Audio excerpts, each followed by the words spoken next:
नमस्कार। आज की इस वीडियो में बात करेंगे भारत में तानाशाही को लेकर। लोकतंत्र बचाओ की यात्रा निकल रही है, कई सारी वीडियो आ रही हैं, फ़ोटो आ रही हैं जिसमें दावा किया जा रहा है कि भारत का लोकतंत्र खतरे में है, लोकतंत्र समाप्त हो चुका है और भारत में तानाशाही आ गई। तो आज इस वीडियो में बात करेंगे, एक एक मुद्दे पर बात करेंगे। हॉर्स ट्रेडिंग, EVM, ECI की जो रिपोर्ट है उन पर भी बात करेंगे। साथ ही साथ बात करेंगे ED की रेड पर, CBI IT के जो छापे हैं उन पर भी। एक एक टॉपिक पर बात करेंगे अच्छे से। सबसे पहले समझते हैं तानाशाही होती क्या है। देखिए, तानाशाही का मतलब है किसी एक व्यक्ति का राज जिसको ना समाज चाहता है, ना दुनिया चाहती है, ना वहाँ के लोग चाहते हैं, जो जनता है वो भी नहीं चाहती।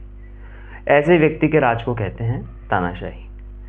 तो सबसे पहली बात तो जिसको तानाशाह ये लोग कह रहे हैं, जब वो प्रधानमंत्री कहीं भी सभा करते हैं तो सभा में यहाँ पर पहला पॉइंट होता है कि उसको जनता ही नहीं चाहती, वो व्यक्ति राज करता है।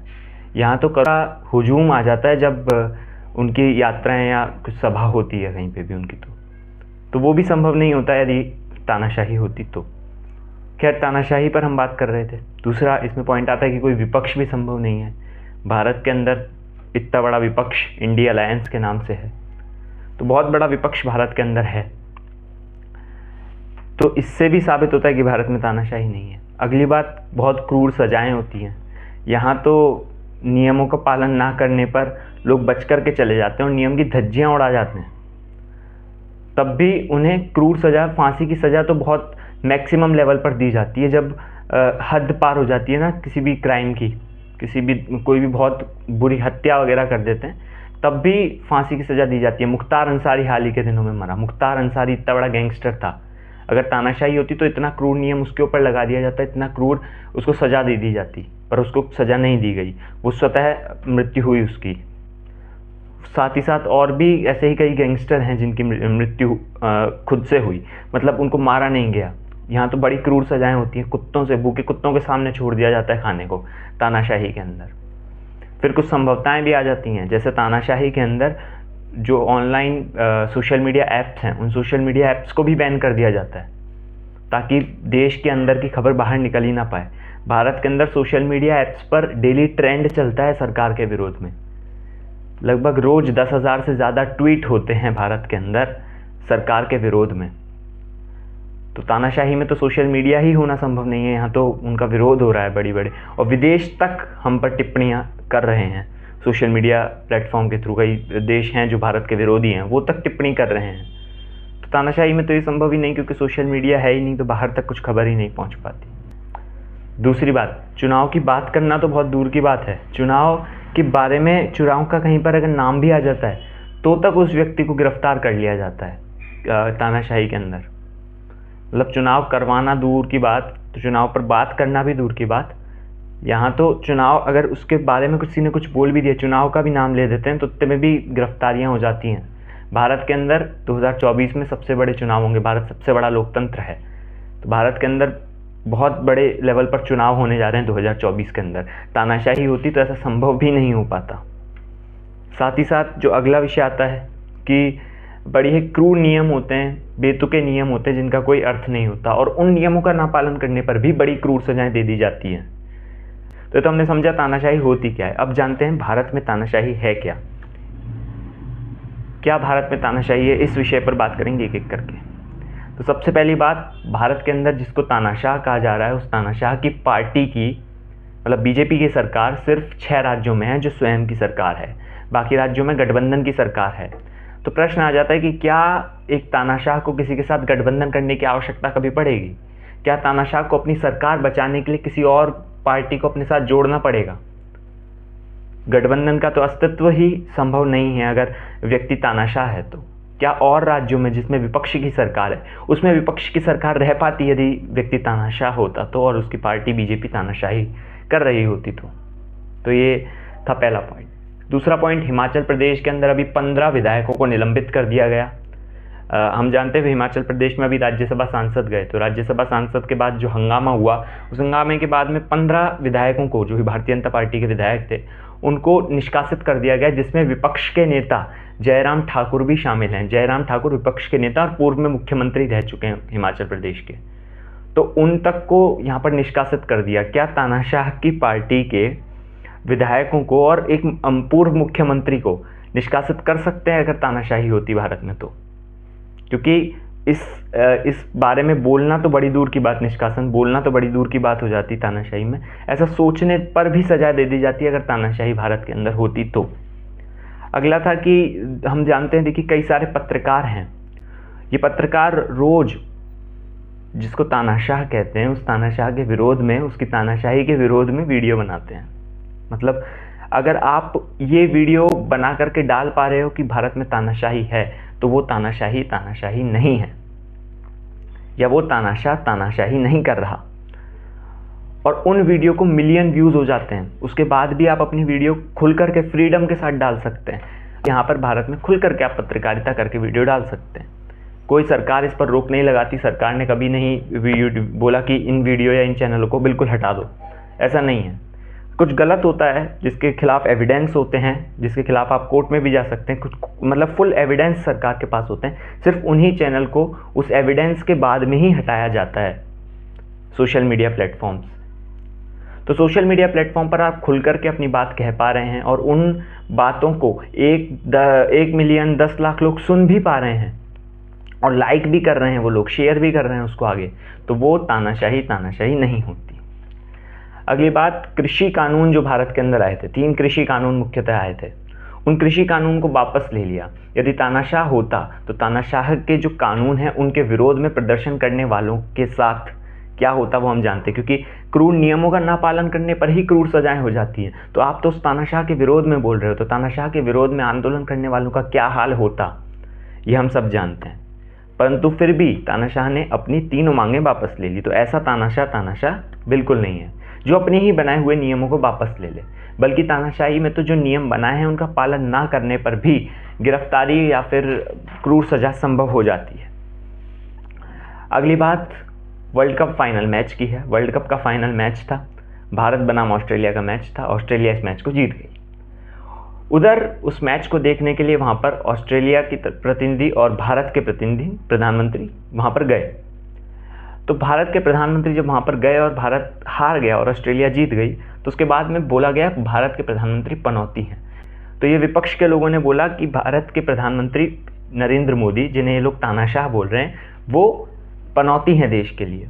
तो अब आप मुझे बताइए, सोशल मीडिया पर ये बात ट्रेंड की, मतलब लाखों लोगों ने पनौती शब्द तो सोशल मीडिया पर लिखा, बाकी कितनों ने बोला, कितनों ने कमेंट किया, कितनों ने ये चीज़ को मतलब वर्ड ऑफ माउथ से बोला, ये इसका कोई डेटा नहीं है। मैं सिर्फ सोशल मीडिया पर क्या लिखा गया वो बात बता रहा हूँ। तो सोशल मीडिया पर ये 1 लाख से ज़्यादा लोगों ने पनौती उस दिन लिख दिया। तो अगर आप तानाशाह को पनौती लिख पा रहे हैं सिर्फ मैच हारने की वजह से, तो फिर वो तानाशाही नहीं कर रहा, या वो तानाशाह नहीं है। अगली बात है किसान आंदोलन जो पहला वाला था। उस पहले वाले किसान आंदोलन के अंदर भारत के प्रधानमंत्री की गाड़ी रुकवा दी थी। पूरा जो उनका काफिला था, जो कॉन्वॉय होता है, सिक्योरिटी होती है उसके अंदर और कई सारे और भी व्हीकल होते हैं, वो काफिला उनका वहाँ पर हाईवे पर रुकवा दिया गया आंदोलनकारियों द्वारा। तो क्या तानाशाही में आप तानाशाह की गाड़ी को रुकवा दें और उसके बाद भी तानाशाह अंदर बैठ करके आपसे बोले कि कृपया साइड हट जाइए, मुझे आगे जाना है, तो वो तानाशाह नहीं है, क्योंकि उसको तानाशाही करना नहीं आता। यहाँ तो क्रूर नियम का पालन ना करने पर भी क्रूर सजाएं दी जा रही हैं। आप तो उसकी काफिले के सामने आकर के खड़े हो रहे हो और बोल रहे हो मैं तानाशाह की गाड़ी को आगे नहीं जाने दूंगा। तो फिर वो तानाशाह की तानाशाही कहाँ हुई?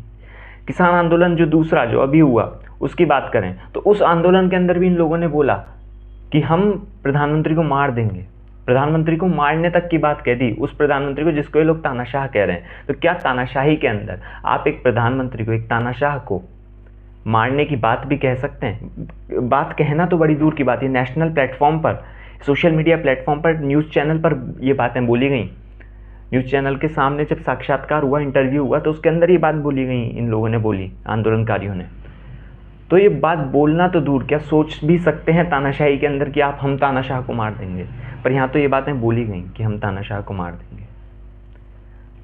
अगली बात, बड़ी बड़ी सभाएं हो रही हैं, विपक्षी दलों ने भी अपनी बड़ी बड़ी सभाएं की, बैठकें की। एक भारत जोड़ो यात्रा निकली जो राहुल गांधी विपक्ष के नेता की मुख्य जो यात्रा थी जिससे कहा जा रहा था कि वो उनके पॉलिटिकल करियर की, मतलब राजनीतिक जो उनका भविष्य है उसकी प्रारंभ था वो। तो वो पॉलिटिकल करियर का जो प्रारंभ था, इतनी बड़ी यात्रा भारत की पूरे क्षेत्र से निकली। क्या इतनी बड़ी यात्रा कोई विपक्षी कर पाता यदि भारत के अंदर तानाशाही होती?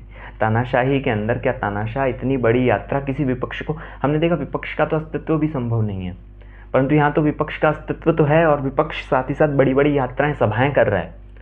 क्या ये संभव है एक तानाशाही के अंदर? हमने अभी तानाशाही के कुछ पॉइंट को समझा था। यहाँ तो बड़ी बड़ी यात्राएं हो रही हैं। भारत जोड़ो न्याय यात्रा जो अभी चल रही है, जिसमें कई टिप्पणी की जा रही है प्रधानमंत्री पर, सरकार पर, और कई बातें बोली जा रही हैं सरकार को। क्या ये संभव हो पाता है एक तानाशाही के अंदर? अगली बात सुप्रीम कोर्ट की आती है। सुप्रीम कोर्ट भी कई बार सरकार को फटकार लगा देता है, सरकार से सवाल कर लेता है और सरकार को बोलता है नहीं, आपको ये नियम को ऐसे नहीं ऐसे बनाना है।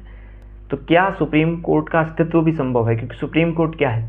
उच्चतम न्यायालय, मतलब न्याय मिलने के लिए जो सबसे बड़ा उच्चतम जो न्याय का घर है, न्याय का मंदिर है, वो है उच्चतम न्यायालय। क्या तानाशाही के अंदर सुप्रीम कोर्ट का अस्तित्व भी होता? क्योंकि सरकार स्वयं की है, तानाशाह है, तो तानाशाह स्वयं ही निर्णय लेता। क्यों वो किसी कोर्ट को ये काम देता कि आप न्याय दीजिए, आप निर्णय लीजिए? क्यों? यदि भारत में तानाशाही होती तो सुप्रीम कोर्ट भारत के जो प्रधानमंत्री हैं जिन्हें तानाशाह कहा जा रहा है, उस तानाशाह के विरोध में क्या शब्द बोल पाता यदि भारत में तानाशाही होती तो? साथ ही साथ विपक्षी दलों के विधायक, विपक्षी दलों के सांसद, सदस्य, क्या ये, और राज्यों में सरकार भी है, तो क्या ये सब संभव हो पाता यदि तानाशाही होती तो? क्योंकि विपक्ष का अस्तित्व भी संभव नहीं हो पाता। यहाँ तो विपक्ष की सरकारें हैं, तो सरकारें तो तानाशाही में संभव रहती ही नहीं बिल्कुल। फिर आता है मोदी उपनाम विवाद। तानाशाही होती तो तानाशाह के उपनाम पर क्या आप कभी कुछ विवाद कर सकते हैं, कभी कुछ बोल सकते हैं, विवादित टिप्पणी कर सकते हैं यदि भारत के अंदर तानाशाही होती तो? अगला विषय आता है हॉर्स ट्रेडिंग का। हॉर्स ट्रेडिंग क्या होता है समझते हैं। विपक्षी दल सरकार के जो गठबंधन की सरकारें हैं, सरकार के जो विधायक हैं, उनको लुभाऊ ऑफर देते हैं और उनको अपनी तरफ लेते हैं और स्वयं की सरकार बनाते हैं। ये होता है हॉर्स ट्रेडिंग। लुभाऊ ऑफर दिए जाते हैं, जैसे हम आपके विधायकों को मंत्री बनाएंगे, हम आपके आने वाले चुनाव में आपको इतनी सीट देंगे, आपको मुख्यमंत्री बनाएंगे, उप मुख्यमंत्री बनाएंगे, कोई भी बड़े बड़े जो दायित्व हैं वो हम आप लोगों को देंगे। ये लुभाऊ ऑफर दे करके और उस पार्टी का गठबंधन जो सरकार है उसके साथ तोड़ करके स्वयं के साथ गठबंधन करा जाता है। इसको कहते हैं हॉर्स ट्रेडिंग। आयाराम गयाराम की कहानी आती है। गयालाल थे जो निर्दलीय विधायक चुने गए, उसके बाद में उन्हें लगा सरकार कांग्रेस की बन रही है, कांग्रेस के साथ जाकर मिल गए। फिर लगा यूनाइटेड फ्रंट की सरकार बन रही है, यूनाइटेड फ्रंट के साथ जाके मिले, और फिर दोबारा कांग्रेस में जाकर के वो मिल गए। यहाँ पर बोला गया आयाराम गयाराम हो गए हैं। तो ये थी आयाराम गयाराम की कहानी, जिन्होंने 9 घंटे में 3 बार पार्टी बदली। ये उनने इसलिए किया ताकि उनको सरकार में कोई पद मिल सके और प्रतिष्ठा मिल सके उनको वहाँ पर, इसलिए उन्होंने ऐसा किया। और ऐसा हर राजनीतिक दल हॉर्स ट्रेडिंग करता है, मतलब लुभाऊ ऑफर दे करके सरकार तोड़ करके और स्वयं की सरकार बनाने के लिए प्रत्येक राजनीतिक दल ऐसा करता है। हालांकि सुप्रीम कोर्ट भी इससे परेशान है और सुप्रीम कोर्ट ने भी बोला है कि इसको रोकने के लिए कठोर कार्रवाई होनी चाहिए, इसको रोका जाना चाहिए, परंतु ये चलता रहता है। महाराष्ट्र सरकार के अंदर भी उद्धव ठाकरे जो पहले भारतीय जनता पार्टी के साथ थे गठबंधन में, जब वो जीत गए तो उन्होंने जाकर के जो एनसीपी और आईएनसी थी, कांग्रेस थी, उनके साथ जाकर के गठबंधन कर लिया और स्वयं की सरकार बना ली। वहाँ पर उनको मुख्यमंत्री का पद भी दे दिया गया। तो इसी प्रकार हर राज्य में ऐसा होता है, हर राजनीतिक दल ऐसा करता है। और ये बात स्वयं विपक्ष के एक पूर्व मंत्री और अभी सांसद प्रत्याशी, उन्होंने भी ये बात कही। उन्होंने कहा कि विधायक तो उनके भी यहाँ आते हैं और हमारे भी वहाँ जाते हैं, पार्टी तो उनके भी लोग छोड़ करके यहाँ आ रहे हैं और हमारे भी लोग छोड़ के वहाँ जा रहे हैं, तो ये तो राजनीति में चलता है। तो राजनीति के अंदर ये हॉर्स ट्रेडिंग चलती है, राजनीति के अंदर इधर उधर जाना चलता है और ये चीज़ें चलती रहती हैं। तो इसलिए हॉर्स ट्रेडिंग पर सरकार भी चाहती है कठोर नियम बने, पर तो ये कोई एक राजनीतिक संगठन नहीं करता, ये हर राजनीतिक संगठन ऐसा करता है। उनके विधायकों को तोड़ के अपनी तरफ लेना, उनके सांसदों को तोड़ के अपनी तरफ लेना, ये हर राजनीतिक दल करता है, जिस पर सुप्रीम कोर्ट भी चाहता है रोक लगे। तो इस पर किसी एक ही पार्टी ऐसा करती है या किसी एक ही पार्टी ने ऐसा किया, एक ही राजनीतिक दल ने ऐसा किया, ये कहना बिल्कुल गलत है, क्योंकि हर राजनीतिक दल ऐसा करता है। तो अंतिम जो विषय आता है वो है कि आंदोलन नहीं करने दिया। जो लोग कहते हैं कि भारत में तानाशाही है, उन लोगों का कहना है कि भारत में आंदोलन नहीं करने दिए जा रहे। अब आंदोलन नहीं करने दिए जा रहे, वही व्यक्ति ये बात कह सकता है जो ज़मीनी स्तर से ज़मीन से जुड़ा हुआ नहीं है, जिसने सिर्फ सोशल मीडिया पर भारत की खबरें देखी हैं और वो सिर्फ इतना जानता है कि भारत को किसान आंदोलन को रोकने के लिए क्या प्रयास किए गए, मतलब उसको सिर्फ one sided story social media पर बताई गई है, वही व्यक्ति कह सकता है कि भारत के अंदर तानाशाही है क्योंकि वहाँ आंदोलन नहीं करने दिए जा रहे। भारत के अंदर कई बड़े ही लेवल के आंदोलन नहीं होते जिनके अंदर इंटरनेशनल सपोर्ट गैदर किया जाता है। छोटे लेवल के, लोकल लेवल के, पंचायत लेवल के, एक नॉर्मल एक म्यूनिसिपल लेवल के, लोकल लेवल के, जो स्टेट सिटी लेवल के भी कई आंदोलन होते हैं। खैर नेशनल लेवल के आंदोलन की बात करें तो भारत के अंदर लोकतंत्र बचाओ का आंदोलन अभी हाल ही में विपक्ष ने किया, जो कि एक बहुत बड़ा आंदोलन था जिसमें पूरा विपक्षी दल जो है वो एक साथ आकर के वहाँ खड़ा हुआ। साथ ही साथ अभी आम आदमी पार्टी ने भी बहुत बड़े आंदोलन किए अरविंद केजरीवाल की गिरफ्तारी के बाद। तो ऐसे बड़े बड़े आंदोलन भारत के अंदर हो रहे हैं। साथ ही साथ छोटे कई सारे आंदोलन अभी इस समय पर भारत के अंदर चल रहे हैं, जिसमें छोटे डिमांड्स हैं, उन लोगों की डिमांड है, उन छोटी छोटी डिमांड को लेकर के भी छोटे छोटे लोकल लेवल पर आंदोलन भारत में चल रहे हैं। तो ये कह देना कि भारत में आंदोलन नहीं हो रहे टोटली व्यर्थ है। आंदोलन का उद्देश्य होता है अपनी बात को सरकार तक पहुँचाना, अपनी मांगों को सरकार तक मनवाना और सरकार उन्हें माने इसके लिए प्रयास करना, इसी को कहते हैं आंदोलन।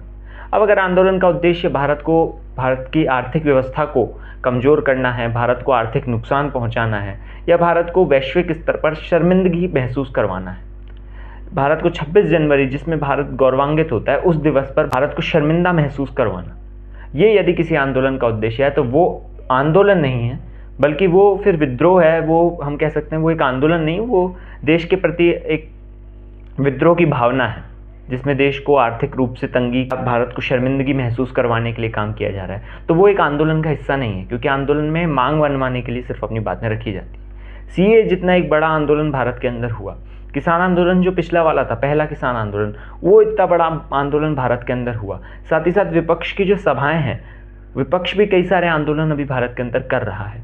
लोकल लेवल पर, स्टेट लेवल पर, डिस्ट्रिक्ट लेवल पर कई सारे आंदोलन भारत के अंदर अभी भी चल रहे हैं, जिनकी मांगें भले ही छोटी हैं, जिनको इंटरनेशनल इतना सपोर्ट नहीं मिला इसलिए उनकी बातें सोशल मीडिया पर नहीं आ पाई, पर ऐसे भी छोटे आंदोलन भारत के अंदर अभी चल रहे हैं। तो ये कह देना कि भारत में आंदोलन का अधिकार नहीं दिया जा रहा, आंदोलन करने नहीं दिए जा रहे, ये बात कुल तरीके से एक व्यर्थ बात हो जाती है। इसलिए ये जो दावा किया जा रहा है कि आंदोलन भारत के अंदर नहीं किए जा रहे और रोके जा रहे हैं, ये दावा वही लोग कर सकते हैं जिन्होंने भारत को सिर्फ सोशल मीडिया पर समझा है। वो भारत की ज़मीन पर उतर करके और भारत को अभी तक नहीं पहचान पाए, वो लोग ये बात कह सकते हैं कि भारत के अंदर आंदोलन नहीं करने दिए जा रहे हैं। पर जो लोग भारत की ज़मीन से जुड़े हुए हैं, जिनको पता है कि अभी भी कई लोकल लेवल पर और कई और भी छोटे लेवल पर ऑफिस के ही कई आंदोलन भारत के अंदर भी चल रहे हैं, तो इस समय जब ये बात मैं कह रहा हूँ तो तब भी कई आंदोलन भारत के अंदर चल रहे हैं। तो ये एक बात कहना कुल व्यर्थ बात थी। अगला आता है इलेक्शन कमीशन ऑफ इंडिया के बारे में। कहा गया कि इलेक्शन कमीशन ऑफ इंडिया ने एक खर्च का एक लिमिट रख रखी है कि आप इतनी लिमिट से ज़्यादा खर्च नहीं कर सकते, परंतु फिर भी जो है चुनाव के अंदर 1800 करोड़ रुपए खर्च किए जा रहे हैं, चुनाव के अंदर हज़ारों करोड़ रुपए खर्च किए जा रहे हैं, जबकि आप 500 करोड़ से ज़्यादा भारत के अंदर खर्च नहीं करते। ये बातें बोली जा रही हैं जो लोग कह रहे हैं कि भारत में तानाशाही है। तो ये बात साफ़ हो जाती है कि इससे ये बात साफ़ हो जाती है कि ये सिर्फ सोशल मीडिया पर बातें पढ़ करके आ जाते हैं, ये फेक न्यूज़ की फैक्ट्री चला रहे हैं। क्योंकि भारत के अंदर कोई भी चुनाव को लेकर के लिमिट नहीं है। पार्टियों के लिए, प्रत्याशियों के लिए एक लिमिट रखी गई है। इलेक्शन कमीशन ऑफ इंडिया ने खुद जो ये लिमिट जिसका ये दावा कर रहे हैं वो प्रत्याशियों के लिए लिमिट है, पार्टी के लिए कोई लिमिट नहीं है। पार्टी कितने भी पैसे खर्च कर सकती है और विपक्ष स्वयं भी खर्च करता है चुनावों के अंदर। भारत के अंदर इलेक्शन के लिए और चुनाव की सभाएं बैठकों के लिए पार्टी कितने भी पैसे खर्च कर सकती है, उसकी कोई अतिरिक्त लिमिट नहीं रखी गई है। तो ये बात सिर्फ सोशल मीडिया पर पढ़ करके आ जाना और उस बात को लेकर के फेक बात बोल देना, गलत बात बोल देना, ये काम किया जा रहा है। पर असल में इलेक्शन कमीशन ऑफ इंडिया की कोई भी फिक्स्ड अमाउंट अभी तक ऐसी डिसाइड नहीं की गई है। तो कई सारे विषयों पर हमने बात की, जिसमें एक एक विषय पर बात की, चाहे वो हॉर्स ट्रेडिंग का हो। हॉर्स ट्रेडिंग में हर राजनीतिक दल हॉर्स ट्रेडिंग करता है। आंदोलन की बात हो तो आंदोलन स्टेट लेवल पर और डिस्ट्रिक्ट लेवल पर भी कई सारे आंदोलन चल रहे हैं जो कि जिसे तानाशाह कहा जा रहा है उसके विरोध में है, पर उनको सोशल मीडिया पर उनको पहचान नहीं मिल पा रही, इसलिए ये बातें इन लोगों तक नहीं पहुंच पा रही हैं, इसलिए ये ऐसी बेतुकी बातें कर जाते हैं। दूसरी जो बात थी कि भारत में क्या तानाशाही है, तो उस पर हमने एक प्रश्न के साथ बात की। कि भारत में तानाशाही है या नहीं, तानाशाही क्या होता है वो हमने समझा। इसका एक और भाग हम बनाएंगे, जिस भाग में हम भारत के जो ईडी, जिसका प्रयोग ये लोग कह रहे हैं कि ईडी को खरीद लिया गया है, ईडी का प्रयोग कर रही है सरकार हथियार के बना करके ईडी को, उस पर हम अगले वीडियो में बात करेंगे। साथ ही साथ ईवीएम हैक, उस विषय पर भी बात करेंगे। तो ऐसे करके हम एक एक भाग में एक एक बात करेंगे। तो आज की जो बात थी वो आप सभी को समझ में आई होगी। आज के लिए बस इतना ही, मिलेंगे अगली वीडियो में, तब तक के लिए जय हिंद।